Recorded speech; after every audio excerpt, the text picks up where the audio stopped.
ยันแบบนั้นโทรมาหาเพิ่นเห็นเพราะว่าเอ้าตกใจเด้อเฮ้ยว่าซั่น โดย สิถามมึงอยู่ว่าชีวิตเป็นจังไดว่าซั่นน่ะนะคือได้มาเป็นในนั้นว่าซั่นก็เลยบอกเพิ่นไปว่าเป็นในนั้นเป็นในนั้นตามที่ว่าเฮาเห็นกันนั่นแหละเพิ่นก็โอ้ว่าซั่นหั่นนะลองไปถามเบิ่งเราก่อนดูว่าซั่นเราจำชื่อได้อยู่บ่ว่าซั่นน่ะนะ ไม่ได้ตามหา เจ้าเอิ้นเราได้อ้ายบ่ โดย เออไอ้หำเนาะอ่า อย่า ชื่อ นิ่ อยู่ ได้ เด้ เด้ อ อย่า เนาะ นิ่ได้เด้ ฮะ อย่านิ่ได้เด้ บ่เป็นบ่มันจะมันติดบ่ โอ้ได้นั่นเด้บ่ติดเด้ โอ้ได้หำเด้อเด้ดิ เออ พอเฮงอยู่เด้อ ฮะบ่มีเลยยัง เขาก็จะเอาไตไปขายวะ ใกล้ไปไทย ไต เอาไทย ไต ไทยไทยฮะไทยประเทศ ไตบ่เชนแล้วโดนเลยลักเอาไตแล้ว ว่าดอกเนาะ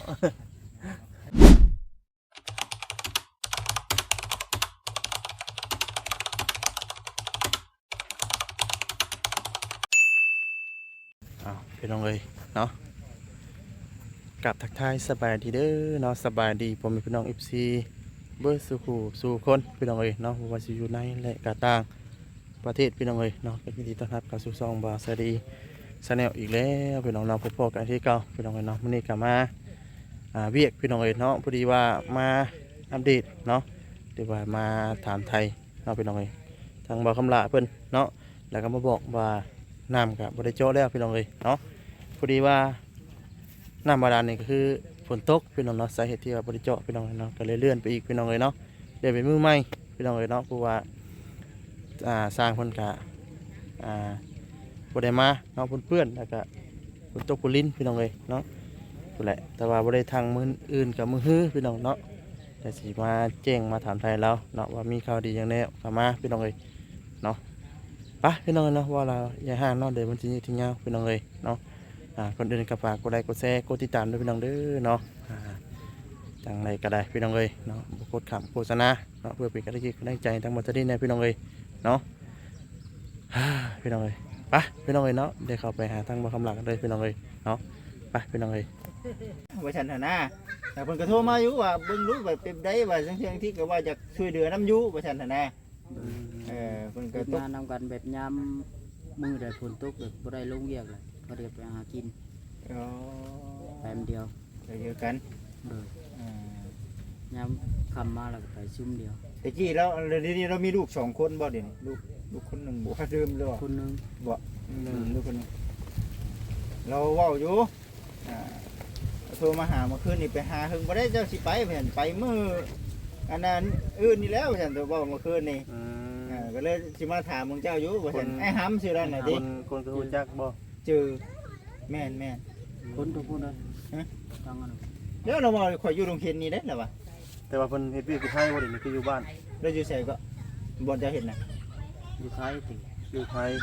เมือง จันทร์ ฮะ จันทร์ จันทบุรี โดย อยู่จันทบุรีคนโทรมาหาคนก็เว่าอยู่ว่าเป็นแบบใดคือเว่าแหละพี่น้องมันคันสิโทรคุยกันร่วมกันแบบมันบ่มีสัญญาณ อ เด้อ อยู่หนองหิน มันดงเห็น ลูกหิน เราอยู่ดงเห็น ไปเอามิตรละว่าเอาเมียอยู่ปักซองบ่ว่ายันคนดงเห็นเลยไปเอาเมียอยู่ปากซองบ่จักเนาะ อืม ยันแบบนั้นโทรมาหาเพิ่นเห็นเพราะว่าเอ้าตกใจเด้อเฮ้ยว่าฉัน โดย สิถามมึงอยู่ว่าชีวิตเป็นจังไดว่าฉันน่ะนะคือได้มาเป็นในนั้นว่าฉันก็เลยบอกเพิ่นไปว่าเป็นในนั้นเป็นในนั้นตามที่ว่าเฮาเห็นกันนั่นแหละเพิ่นก็โอ้ว่าฉันหั่นน่ะลองไปถามเบิ่งเราก่อนดูว่าฉัน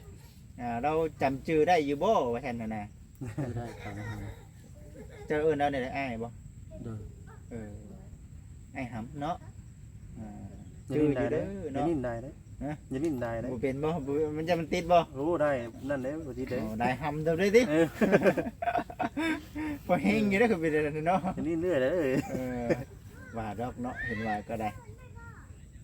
ชื่อเท่แล้วนี่ได้ใช่ ตอนแรกมีตะเกนอื่นชื่อไอ้หำนะฮะ นะหลายเทื่อแล้วสัตว์จุดด้วย ยังบ่ได้เนาะ เทว่าไปเวียกไปงานหาอยู่หากินกับชวนกันไป เดี๋ยวยามเลิกเวียกเลยโทรหาเดียว อืม ว่างบ่มันลงเวียกบ่บ่ได้ลงผมบ่ได้ลงเลยครับ โอ้ไปเฮ็ดงานนํกัน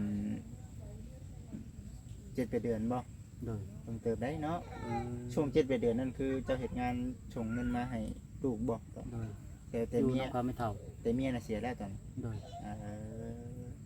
ถึกช่วงตอนที่ว่าทั้งบ่คำดานี่หาเงินส่งลูกนั่นน่ะเลี้ยงลูกเนาะ โดย ถึกช่วงนั้นบัดนี้6-7 เดือนแล้วแม่เฒ่าเสียแม่นบ่แม่เฒ่าเสียแล้วกลับมาบัด จึงแยกจากกันกับเขาบ่หำ โอ้ อืม แยกจากกันตั้งแต่แม่เฒ่าเสียเนาะ ไม่เท่าท่านได้เสียเขาเล่าเลยง่ายก่อน แล้วใหญ่ก่อนบ่ โดย โอ้ แล้วง่ายไปกรีดยาง กี่ยางบาดนี่ อยู่บนตะกี้กันแล้วก็กรีดยาง บ่ บัดนี้แล้วง่ายไปกรีดยางมันไม่ อืม พอดีเลยบ่ได้ติดต่อเดียวมัน อืม เดี๋ยวแล้วตกลงเจ้าเคยไปไทยนี่ไปไทยจักเทื่อนี่อ่ะ หลายเทื่ออยู่แต่ไปบ่ได้ดุนบางทีก็4 เดือน เฮ็ดงานหยังไง 5 เดือนร้านอาหารก็ไป เดินทางก็ไปแล้ว โดย สวนทุเรียนก็ไป โดย มีหยังอีกแน่ที่ว่าเอาเว้ามาเลย กรีดยางก็ไป กี่ยางอีก โดย หลายหลายแนวเติบอยู่ได้นี่เนาะบุกบืนบัดมาบ้านเฮาได้10 บาทเด้ JV เจบี หากินไปตามดินตามหญ้าไว้บาดนี่ติ โดย มาบ้านเฮาบัดหิงเฮ็ดไปเบิดแต่ว่าระหว่างไปพุ่นกับพี่อันใดมันได้กว่ากันเงิน ไปพูดแล้วได้ก่อน ไปพุ่นก็คือว่าเป็นกฎเป็นกรรมแน่เนาะ ไปหาเงินวะเนาะ ได้กลัวช่วงเดือนนี้ให้กระติกต่อบัตรเดือนละเทื่อเลย อืม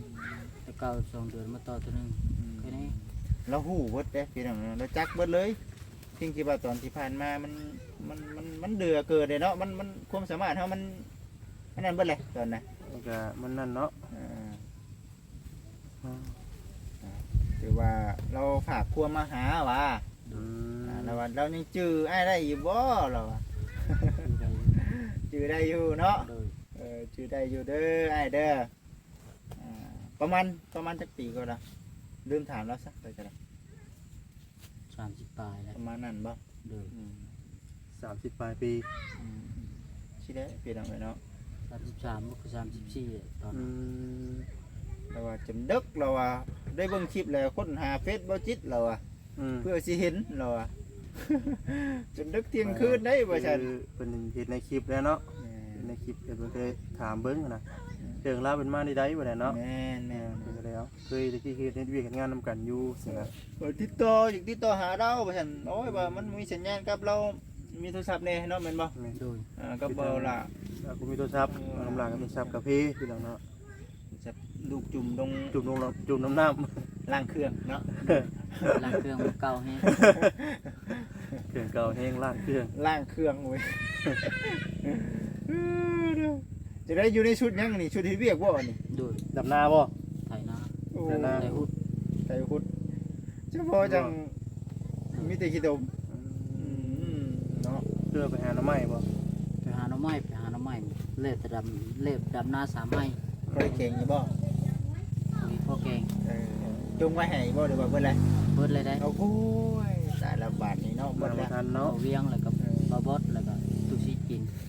นั่นเดียว โอกาสหน้าซะเฮาเนาะ ฮานาแค่เราช่วงนี้หน้ำไม้ออกหลายอยู่ดอกยำปุ่น ยามช่วงหน่อไม้พี่น้องเด้อเนาะก็สิประมาณนี้แหละเอาบ่สวัสดีคุยกับทั้งบ่คำลาต่อ เล บ่ ย จิกก็คือว่าแหละพี่น้องเนาะมีแต่ว่าจังไดเด้อพี่น้องเด้อเนาะสิถ่ายบรรยากาศที่ใดครับพี่น้องที่ได้เบิ่ง น้ำกับท่านได้มาเจาะพี่น้องเนาะพอดีว่าอัน เนาะ ฝนตกคือจังที่ฮู้นะพี่น้องเลยฝนตกฝนลิ้น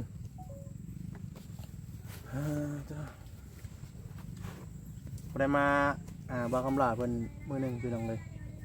คือว่าจุดก่อนนะพี่น้องเลยนะฝนตกก็เลยบ่ได้มาถือว่าดำหน้านี่บ่มาซอยอันลุงเสือด้านนี้บ่ เลย อืมยังหลายปานใดนาเรา นี่ก็ค่าแล้วยืนขึ้นมานี่ นะ เลยมาหากุ๊ก บ่ได้โลกล้าแล้วเพิ่นบ่ใช่ เขาลุก เจ้าดำบ่ เพิ่นสิดูดน้ำใช่ โอ้ดูน้ำใส่กะทิโลกบ่กี่ด ดับไท ำ ย ดู ด น้ำใส่ดัดไทยดำบัดนี้ ำเลย เช้านี้จะไทยฮุด ไทยวางแรงนี่ แถมแรงนี่ ตอนเช้าไทยด อืมแสดงว่าหากันไทยแล้วนี่แม่นบ่ ำเลย เออ เนาะ ยังทั้งหมดน่ะทั้งรถไถจอดไว้4 5 อันนี้ก็แม่นบ่นาแล้วบ่ตอนนี้นะ โดย ฮะ โอ้ยจน บอกกี่นี่แห้งกันได้แม่ บอกให้พ่อ อยู่ บ้าคิดว่าโอ้ยเฮาหรือว่าคือใจอยู่พุ่นเป็นอยู่ซื่อๆมาสิยังแม่งคือเก่าแล้วอ่ะบาดเด้แล้วอ่ะแม่นี่แหละจิกเอา ทางบ้านพุ่นน่ะบ่ต้องแห้งอยู่ทางบ้านน่ะ เจ้านี่ก็จิกเอาแบบวาดนี่แหละ เลยซักดูปมาบ่ดำซักดูปมาบ่ เพราะว่าจิกดีๆเป็นมุกแบบวาด โอ้ไปฉีกเบ็ดฉีกเป็นน้ำลายกับโมเมนเนาะอืม นี่แหละอันนี้แห้งโพดเลยว่าสิดูใจน่ะ โดยเนี่ยโจอยเวยพี่น้องมันนี่ก็ได้แต่ทีมงานก็บ่ได้เข้ามาหลายมื้อพี่น้องเลยเป็นได้เป็นได้ก็ว่าทีมงานมาบ่ได้เข้ามาเงียบบ่ ไปได้เงียบนะ เหงาบ่ วันนี้คอยเบิ่งบ่มีพี่มาก็เลยเห็นบ่บด อ่ามีไผแน่มาหาวันนี่ บ่เช่น สองคน เป็นยังไงนี่ทางอันนี้ข่าวดีเพิ่มเติมอยู่บ่ ฮะบ่มีเลยยัง เขาก็สิเอาไตไปขายว่ะ ไก่ไทย ไต เอาไทย ไต ไทยไทยฮะไทยบ่เทศ ไตบ่เช่นแล้วดอนเลยลักเอาไตแล้ว ว่าดอกเนาะ ไก่ยิ่งแล้วจังว่าจังไป สรุปแล้ว ไข่ไตไข่ยังไข่อยากไข่ไต ก็เขาบอกว่าคือไตไก่บ่ใครเนาะ เราหยอกไก่พี่น้องเลยเนาะ เออ เมื่อคิดเด้เราเคยไก่ลงตลาด โอ้แม่นอยู่50,000เด้อ ก็เป็นแต่ย่านแทบอัน เนาะ พระเจ้า บอกว่าละไข่ตาข่อยไตแล้วบัดนี้ สมมติเรามาพี่กับเขากับน้ำเลย ขายไตขายหยังบะ หากระมาฮอดเนาะ หากระฮอดหากระฮอด สบายดีเด้อพ่อจุ๊บ ส เด้อบ ายดีสบาย เอ ดี อเนาะสบายดี เฮ้ เด้ ย อ เขาจากปัดเด้ไปผู้ใดไปนะฮะจากปัดเด้วัดถุงไผวะ เบิ่งยังกันนะ ปัดยังเหย ทันข่าวนะพ่อ นั่นแหละจังหวะ เอาเลยว่านี่ ไม่ผู้ใดนี่วะ รุ่นเบิ่งรุ่นเบิ่ง เนาะ จังว่าผู้คนสีผิวสีดำครึ้มๆเนี่ย ว้า จัง ย โอ้แต่รุ่นเด้อเนาะ อายด้วยเขาสิแล้วเขาก็จะอยากขึ้นนั่งต้องขึ้นนั่งในมือนี่ เมื่อยมาไปยังนี่เบิ่งไปเบิ่งมาเอ้ามาเช็ครถมาชันถ่ายโอ้ยว่ะยั่วสิไปเอาออกเลยเนาะนี่ว่ะ บอกเรื่องรถเนาะ รุ่นผู้นี้แหละกันไปออกกันได้ เนาะ เฮาขี่ยังบ่ฮอด5 ปียังดอกเฮาน่ะ เนาะยังดูเฮาเนาะ เรียนดอกเนาะ มืออะไรเฮียไปสร้างคนไหนนี่นะมือรถไปเนาะเออ เฮ้ยประตูน่ะ คนเช่านี่ยอดเพิ่นยอด เบ็ดกันเด้อ โอเคเดินทางรถไป เห็นบ่ตัวเองคนเช่านี่ย่องบ่ เจ้าพันกับพระเจ้าทามเขาเนี่ย นอนไป ชั้นนี่เลย โอ้มือกลางหน้าผากนี่ นั่นล่ะสหรัฐ ข่อยยังขาชั้นนะ อะไรก่อนแล้วคงราคาน่ะ ล้านเก้า ล้านเก้า ล้านเก้าแสน ป่าเกือบ2 ล้าน ได้บ่จะนี่ โอ้ยเนาะลึก พับ ก็ดี กี่ชุดเลยพับกี่ชุดในรุ่น แต่ชั้น พับกี่ชุดในรุ่น ยกบัตรออกมายกล้อออกมาเลย เดี๋ยวได้เอาเนี่ยแคปบ่คือยัง4 ประตู ตู้ ขนาดแคบเนี่ยเนาะ เด้งไว้นะ นี่คือว่าเรื่องรถเลยพี่น้องเนาะ พี่น้องเนาะมาทางนี้ต่ออีกสบายดีเด้อประตูทุกคน ยังข่อยยังทีมข่อยยังม่วน5 ปีใช่ไหม เขาจะยอม เป็น ได้ ไร รับ10 ปี 10 ปี พี่มาพี่ก่อนนะใกล้วันจะรีเมื่อใกล้ละผ่านเลยนี่เมื่อใกล้ละผ่านเลย เนาะครับ พี่น้องเลยเนาะนี่แหละนี่ก็คือเพิ่นสู่กันเรื่องรถพี่น้องเนาะจังว่าเวียงกับทางกุศิษย์เพิ่นไปเบิ่งรถเบิ่งรถคันใหญ่รถใหญ่เลยพี่น้องเนาะสิกี่ห้อจังได๋พี่น้องก็คิดตามกุศิษย์เพิ่นพาวเวอร์บ่ว่ายิดเกือบ2 ล้านพี่น้องเลยป้า จุดหนาวไปดิ จุดหนาวไปมวย2 ล้านกีบแล้วพี่น้องเนาะ2 ล้านบาทพี่น้องเลยป้าล้านเก้าเนาะแสนเก้าล้านเก้าเนาะล้านเก้าพี่น้อง มันจะเช่าเท่าไหร่ โหธรรมดาพี่น้องเลยเนาะว่าเงินคำกับเกี้ยนี่คือว่าได้รถใหญ่เนาะการรถจักรยัง4-5 หมื่นนะพี่น้องเนาะรถจักรนี่ก็ได้เป็นว่ารถใหญ่บอกคำลาจนอึ้งวะเรื่องเลยอึ้งเลย นี่ก็มาโอ้ลมนั่งเล่นนั่งแฮนกันพี่น้องเลยเนาะแล้วก็มาอัปเดตเป็นได้ฝนตกบ่ได้หัวบ่ บ่ฮู้ ฮะ บ่ได้ฮู้ บ่ได้หัวบ่ โดย ก็มีหลายผู้หลายคนพี่น้องเนาะว่าเฮ็ดตอบให้เราในเดือนดีๆในเด้อว่าซั่นพี่น้องเนาะแต่ว่าเราไปที่ใหม่พี่น้องเนาะซื้อสังกะสีแน่มีไม้มีตอกให้เราเจือนะพี่น้องเลยเนาะก็จะได้ทานเพิ่นก็แนะนำเข้ามาพี่น้องเลยแต่ว่าผู้ใดพี่น้องเนาะบัดมีเวียกมีงานผู้ใดเนาะบัดทางบ่คำลาเพิ่นย้ายไปอยู่ที่ใหม่พี่น้องเนาะทางทีมงานทางสีได้จังไดก็เราติดตามนํกันพี่น้องเนาะแต่ว่านี่ก็บ่ฮู้หรอกพี่น้องเอ้ยแต่ว่าบ่ฮู้พี่น้องเอ้ยหัวมันนั่นก็หัวแต่หม่องที่ว่าไม้มันถึกพี่น้องเนาะ โดย ไม้ตัวที่กระเทิงนี่พี่น้องให้ฝรั่งบ่ไม้ตัวมันแท่งนี่พี่น้องเอ้ยเนาะฝนตกแต่ไม้มันลมตีแต่มันแท่งแล้วก็สีอันมันก็เลยให้มันก็เลยอันซอดพี่น้องเอ้ยเนาะมันก็เลยซอดแล้วก็เลยหัวพี่น้องเอ้ยเนาะเพราะว่าจักสิว่าอะไรพี่น้องเอ้ยคือว่าโฮมไม้เนาะคือว่าแหละพี่น้องเอ้ยนี่ก็แต่ท่านที่จะเป็นห่วงนะพี่น้องเอ้ยเนาะในเรื่องที่พักที่เศร้าอาศัยเนาะ3 บาได้รับข่าวดีนี่ยังข่าวดียังได้เข้ามาแล้วจ้ะ ยังอยู่ โดย คือปัจจุบันนี้ยังท่านได้มีข่าวดีเข้ามาพี่น้องเรื่องชั้นนี่ก็ยังพี่น้องเอ้ยเนาะเพราะว่าตอนนี้ก็ถ้าเจาะน้ำแต่ว่าเจาะน้ำนี่ก็แต่ว่าท่านได้เจาะพี่น้องเพราะว่าฝนตกสร้างฝนมาบ่ได้พี่น้องเนาะสร้างตัวน้ำมาบ่ได้แล้วก็มองเข้าไปเนาะทางมันกับเพื่อนพี่น้องเอ้ยเนาะอย่ามันคารถทางสร้างเจ้าน้ำบาดาลนะพี่น้องเลยเนาะก็เลยเลื่อนไปอีกเนาะ โดย พี่น้องเลยถือว่าเราเกยอีกพี่น้องนะบอกกำละแต่ว่ามีน้ำแล้วนี่ที่ไปอยู่พุ่นแล้วบ่หรือว่าใด แล้วแต่ ๆฮะ แล้วแต่ก็ว่าเขาบ่ใช้นั้นมีน้ำง่ายไปเลย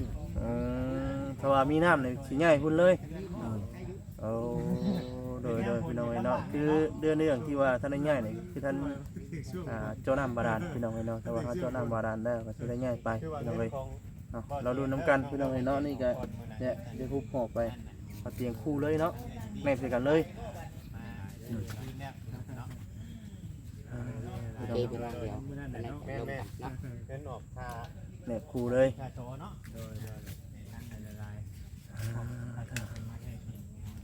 แต่ว่ายังไม่ได้มีอันเอาไปลืมเลยเมื่อนั้นไปเมื่อนั้นจะปิดหันเลยเพราะหันลืมเลย